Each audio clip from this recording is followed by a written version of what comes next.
What's going on, everybody? Mortem here, this time bringing you 5 great post-apocalyptic CRPGs that are in fact not Fallout. As a channel that covers a ton of isometric CRPGs in general, a question I will get sometimes is, what post-apocalyptic CRPGs are there? As people are usually familiar with Fallout 1 and 2, of course, but as we all know, the series kind of moved on from its isometric roots, and people want a similar experience of those first 2 games. So, obviously, I have 5 of just that type of game for you, though I do admit some of these are heavily inspired by Fallout, so something to keep in mind there, as Fallout 1 and 2 actually inspired a lot of people to get into video games. So as you might imagine, there are a few games here that just take a lot of inspiration, and being very similar to Fallout is what they were aiming for, at least gameplay wise, so something to keep in mind, I suppose. And on that note, we're going to kick this list off with Atom RPG. Of all of these games, Atom RPG is pretty much the one that tries to replicate the original Fallout 1 and 2 the most closely. Like, everything down to the UI is pretty similar. Now, truth be told, I think it tries to replicate that experience a bit to a fault, actually, and as such, it inherits some of the clunkiness of Fallout 1 and 2 as well. But one thing it does very, very well, actually, is sort of open-ended gameplay. For instance, when I reviewed this one, something I never really managed to do despite trying was actually break the game in some way. Pretty much no matter what I did or how I approached it, there was always a way available to still complete the game, which made it a lot of fun. But on that note, honestly, if you're looking for the most Fallout experience you can get while simultaneously not actually being Fallout, Atom RPG is pretty much the way to go. Now, that brings us, of course, to the most well-known CRPG on this list, and probably the easiest to play, truth be told, and that is none other than Wasteland 3. Wasteland 3 is a title that I enjoy a great deal. I actually wrote many of the guides you'll find on Steam about it, as well as contributed to several of them. So it's safe to say it's a game I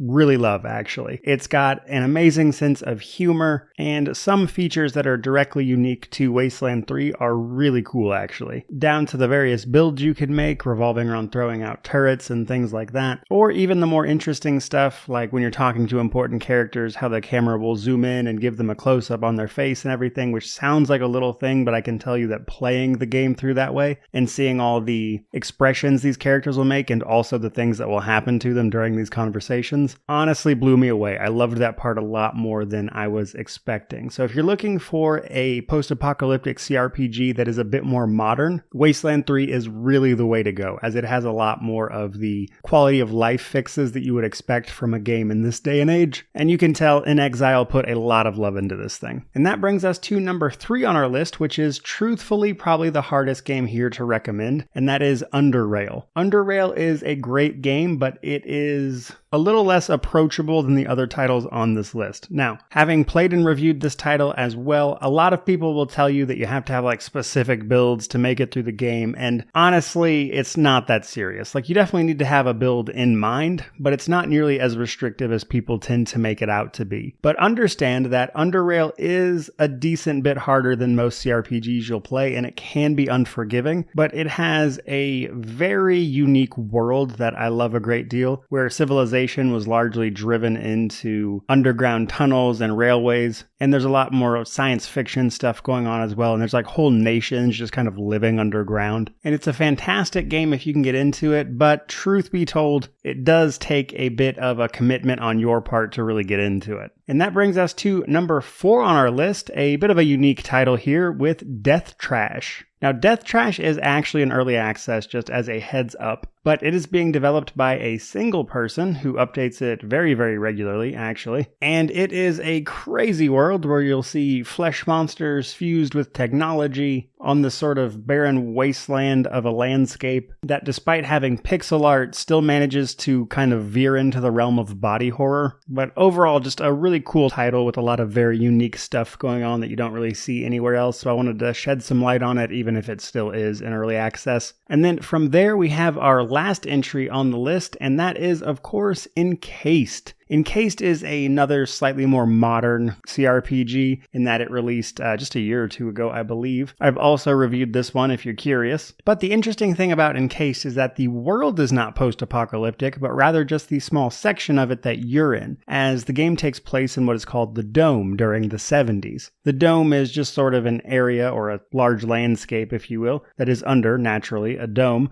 where people can enter but they cannot leave. And a company will send people in to send resources and stuff back out that can leave, but living, breathing beings cannot actually go through the barrier without just dying. But a localized event that is in the dome happens and kind of wipes out the major factions and stuff, so it kind of descends into like some Mad Max style anarchy in some ways. And overall, very fun. A lot of pass through this one. There's a pacifist option even. You can massacre everybody, still finish the game. They put a lot of love into Encased. And the only real drawback here is that it is, again, a AA production. It does have a little bit of jank as a result, but overall, a fantastic experience that, again, pays a lot of homage to Fallout itself. So there you guys go. There are 5 post-apocalyptic CRPGs you can check out that are, in fact, not Fallout, even if they are inspired by it. But all of that said, truly just thank you so much for watching. Like, comment, subscribe, all that YouTube jazz. If there's any post-apocalyptic CRPG you think people should check out as well, drop it in the comments below. But regardless of all that,